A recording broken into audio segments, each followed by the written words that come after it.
Pay close attention. The news you're about to see is fulfilling Bible prophecy.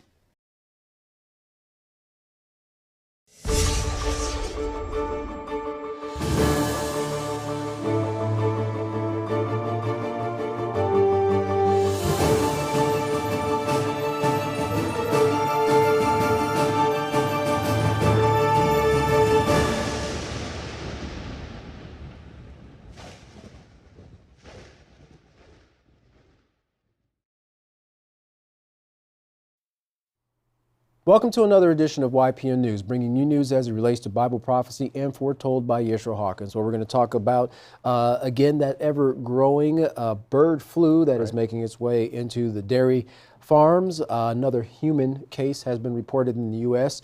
The recent death of the Iranian president, and of course, just recently, for the first time in at least 15 years, a Kenyan president made a trip to the White House, and President Joe Biden welcomed him there. Well, first, like we said, the highly infectious bird flu viruses have been confirmed in the second human to contract it.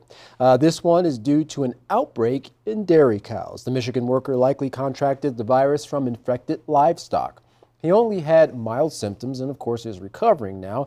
And the first human case was recorded back in March, and that was contracted by a farm worker in Texas. Now, that case was also tied to infected dairy cows, and, the doctors are saying that these two cases are not related to each other.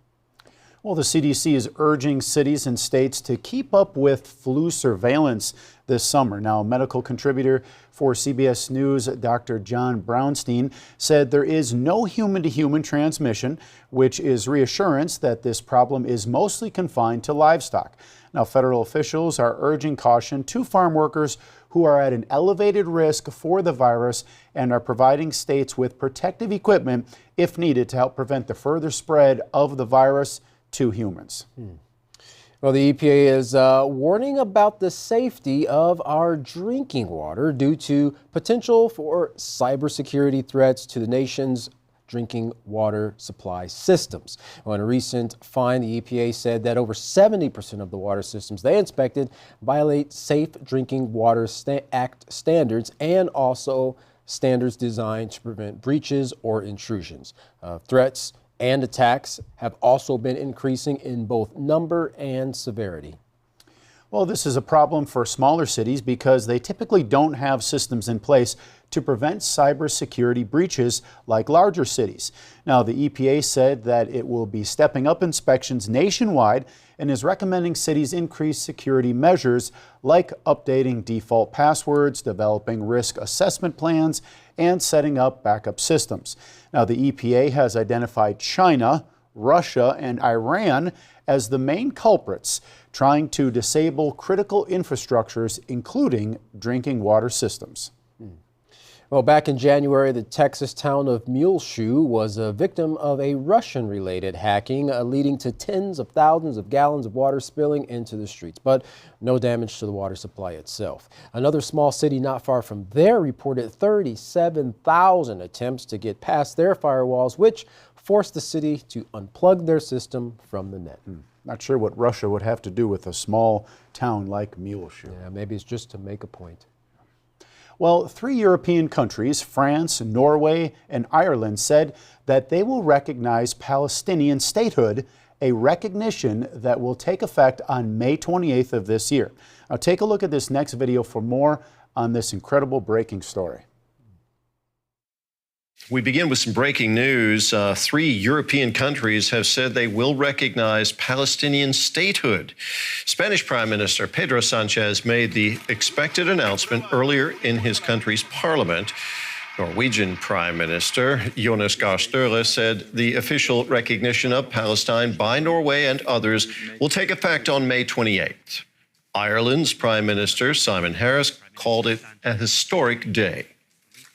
In response, Israel says it's now recalling its ambassadors in Norway and Ireland. We'll have a listen to what the Irish leader said.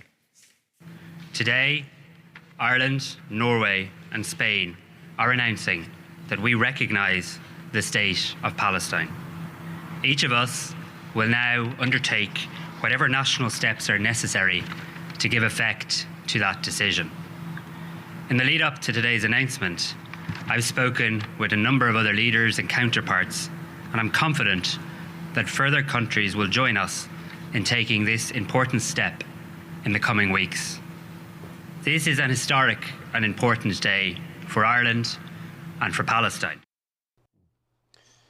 Well, of course, Israel is not pleased at all with that. But of course, many in Palestine are very welcoming of those three nations, especially those European nations, recognizing their statehood. Right. Well, the Iranian President Ibrahim Raisi and several others were killed in a recent helicopter crash. Many are on the edge of their seats waiting for Iran's next move and wondering who will replace the late ultra-conservative president and what will those effects have on the global theater? Let's take a look at this next video for more. Well, tonight, the world is watching closely what happens next in Iran after the country's ultra-conservative leader was killed in a helicopter crash. The State Department tonight is calling him a brutal participant in the repression of the Iranian people.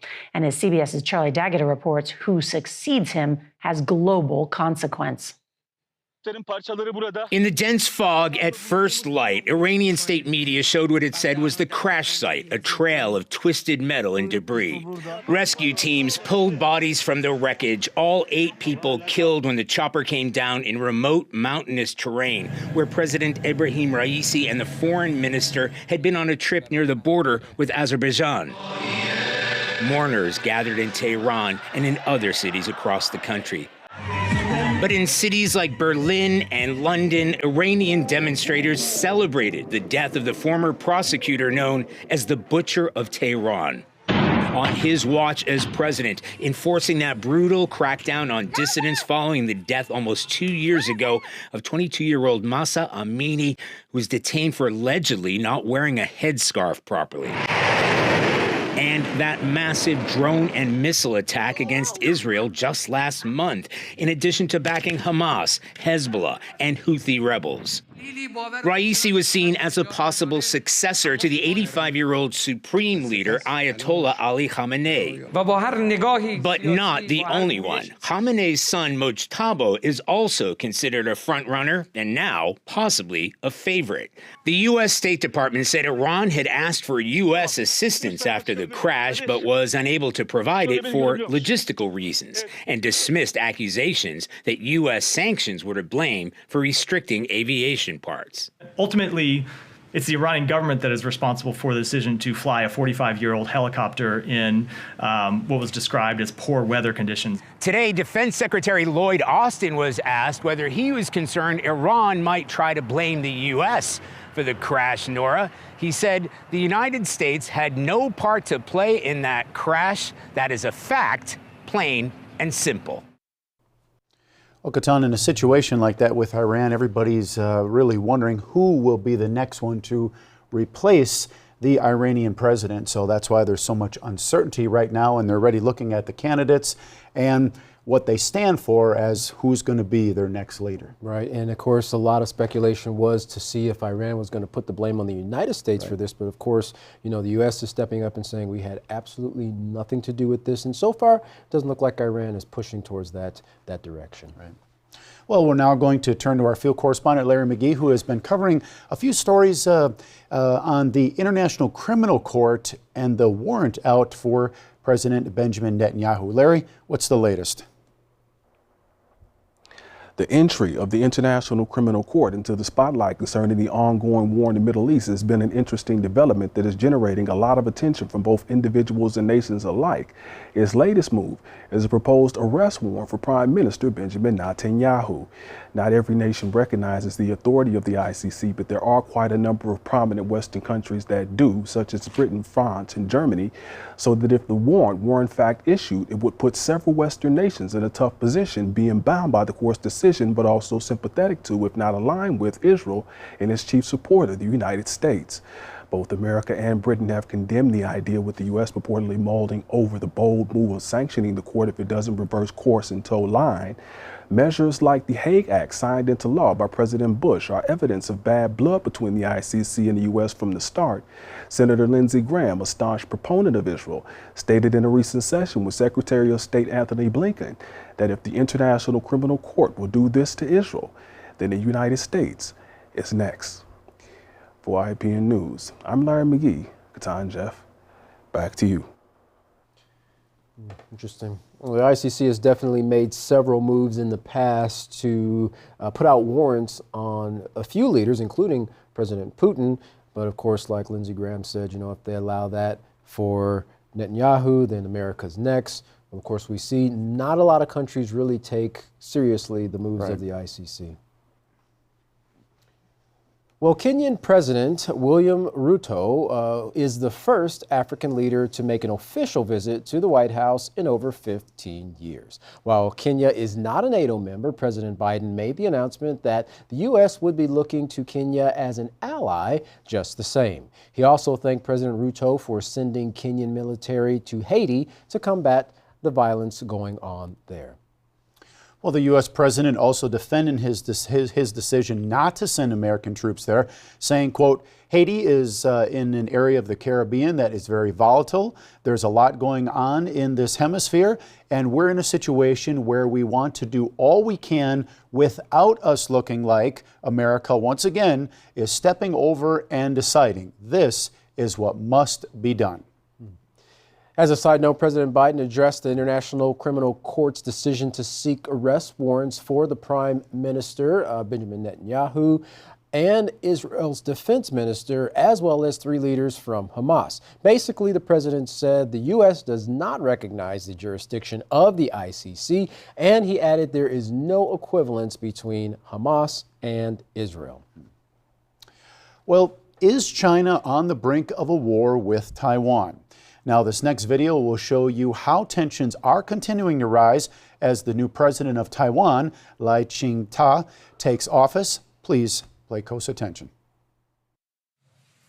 Taiwan says it is preparing for war but not seeking one, as mainland Chinese warships and fighter jets continue their military drills to the very edge of Taiwanese territory. Once again, the region is on a war footing in what Taiwan is calling an irrational provocation from Chinese leader Xi Jinping.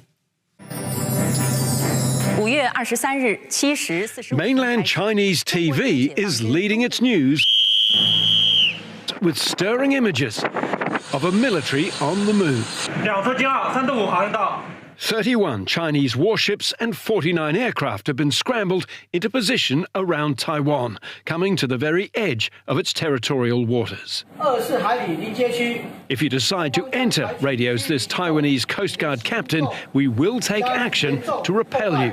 The ship keeps its distance. Much of this is for the benefit of Taiwan's newly elected president, Lai Ching-te. His statement that neither China nor Taiwan is subordinate to the other is being read in Beijing as a declaration of independence. The joint exercises are to safeguard national sovereignty and to vigorously punish the separatist forces seeking independence in Taiwan. Taiwan has officially been triggered into war preparation mode.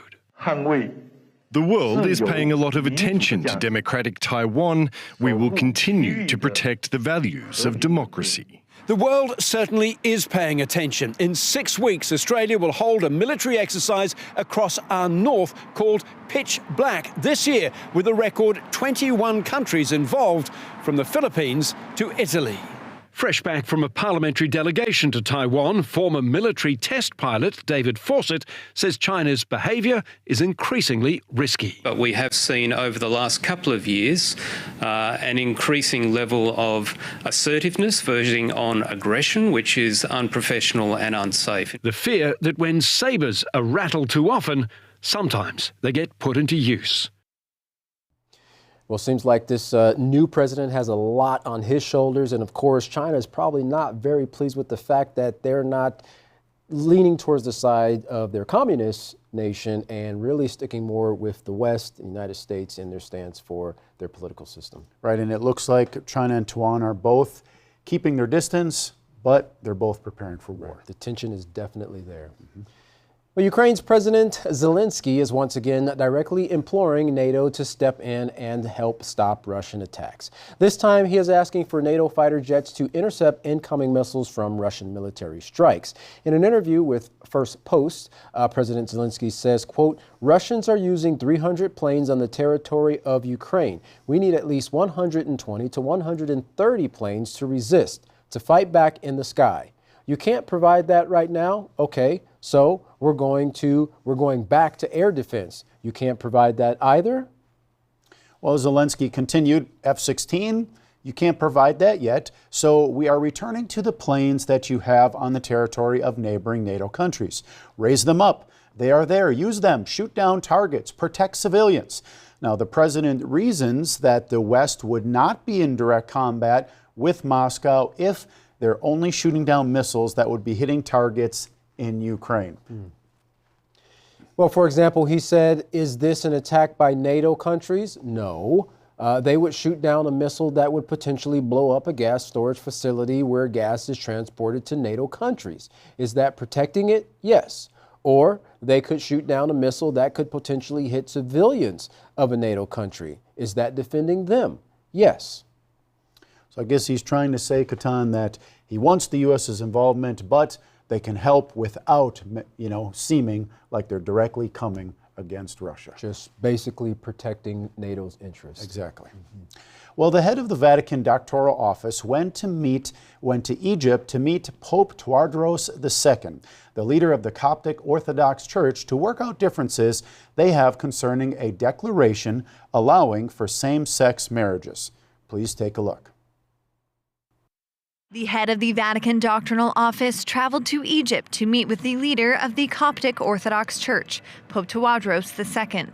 The objective of this meeting is to iron out the tensions between the two churches that was generated by Fiducia Supplicans, the declaration that allows for the blessings of same-sex relationships. In March, the Coptic Orthodox Church announced that they reject the declaration and would re-examine their relationship with the Catholic Church, a statement that seemed to jeopardize the ecumenical relations between the two. The prefect of the Vatican Dicastery for the Doctrine of the Faith has tried to assure the Coptic leader that the Catholic Church does not accept same-sex relationships, but it is not yet confirmed what the result of this meeting will be. In the year 451, during the Council of Chalcedon, the Coptic Church broke from Catholicism. But in 1973, during a historic event between Pope Paul VI and the predecessor of Tawadros II, ecumenical relations between the two were renewed. Well, the Pope has definitely stirred the pot with the statements blessing same-sex marriages or unions at the end of last year. And of course, he stands pretty much strong on that all the way up to this point. So. Right, but not getting the support from other spiritual leaders, so to speak, on his stance. That's right. Well, more on the Pope as Norah O'Donnell and the CBS Evening News crew went to Rome for a historic interview with Pope Francis, but also to meet the people who come to the Vatican from all over the world. In her words, to reconnect with their faith, pray at the Sistine Chapel, and possibly get to see the Catholic leader. O'Donnell said it was a reminder that people of all faiths turn to Pope Francis for guidance on the world's most difficult issues. And Katan, this is supposed to be a pretty historic interview, Norah O'Donnell with Pope Francis. And the last comment there mentioning that people look to the Pope for the guidance in the most difficult issues. But what we've seen over the past 5, 10, 15, 20 years, and you keep on going back, the problems are only getting worse. They're not finding solutions to the problems. In fact, we see more wars now. We see bigger wars. We're looking at some, especially Taiwan and China. And these issues, these difficult issues, are not being solved by Pope Francis. All right, and you have a lot of division within the Roman papacy, the Roman Catholic Church itself. Many of the leaders who are kind of under the umbrella of the Catholicism or Christianity. They don't agree with many of the moves, the declarations, the encyclicals and things like that, the messages that the Pope has put out.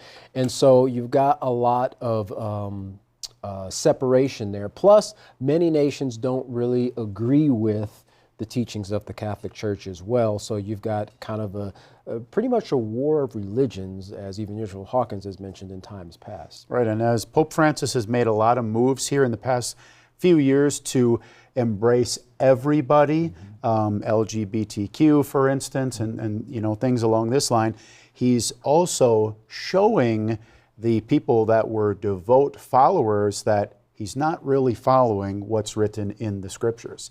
So, and because of that, there's a lot of people that are leaving the Catholic Church, seeing the hypocrisy there from his teachings and actually what's written in the sacred scriptures.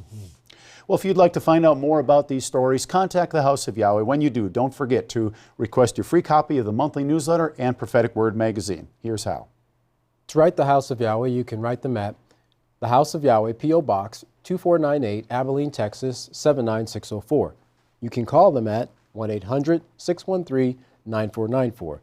Visit them on any of their websites by going to Yahweh.com, YisraelHawkins.com, and Yahweh'sBranch.com. You can visit our website by going to YPNnews.com. You can email the House of Yahweh at info@Yahweh.com. And for all calls outside the United States, please dial the number on your screen. And again, don't forget the Israel Says and Ask Israel programs to aid you in the study and understanding of Scripture and Bible prophecy. You can find those by going to YisraelSays.com and AskYisrael.com. Well, don't go anywhere. Up next is another classic message from Yisrael Hawkins. From all of us here at YPN News, I'm Jeffrey Heimerman. And I'm Katan Alexander. Thanks for watching.